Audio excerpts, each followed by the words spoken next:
புரட்சி தலைவர் எம்ஜிஆர், புரட்சி தலைவி அம்மா ஆகியோர் மறைவுக்கு பிறகு ஒரு சரியான தலைமையை தேடி என் மனம் தவித்தது.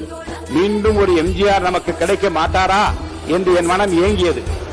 அந்த ஏக்கத்தை, அந்த தவிப்பை போக்கிய மாபெரும் தலைவர் தான் நம் முன்னாலே அமர்ந்திருக்கின்ற வாழும் எம்ஜிஆர், மக்களின் மகத்தான தலைவராக பரிணமிக்கும் மாண்புமிகு முதலமைச்சர் தளபதி விஜய் அவர்கள். அவர் எனக்கு மட்டுமல்ல, நாட்டு மக்களின் குறைகளை தீர்க்கிற, கண்ணீரை துடைக்கிற, தமிழக மக்களுக்கு கிடைத்திருக்கிற மாபெரும் சக்தியாக நீங்கள் எல்லாம் இங்கே பாராட்டி பேசினீர்களே. வந்தார், எதிர்கட்சிகளை எல்லாம் சந்தித்தார். ஒரு புதிய கோணத்தில் அவர் காட்டியிருக்கிற அரசியல் பண்பு இன்றைக்கு எல்லோராலும் பாராட்ட பெறுகிறது என்று இந்த அவையிலே பாராட்டினீர்களே. இன்றைக்கு காலையிலேயே போதையில்லா தமிழகத்தை உருவாக்குவதில் நான் முனைப்போடு முன்னிற்கிறேன் என்று உலகத்திற்கு காட்டியிருக்கிறாரே.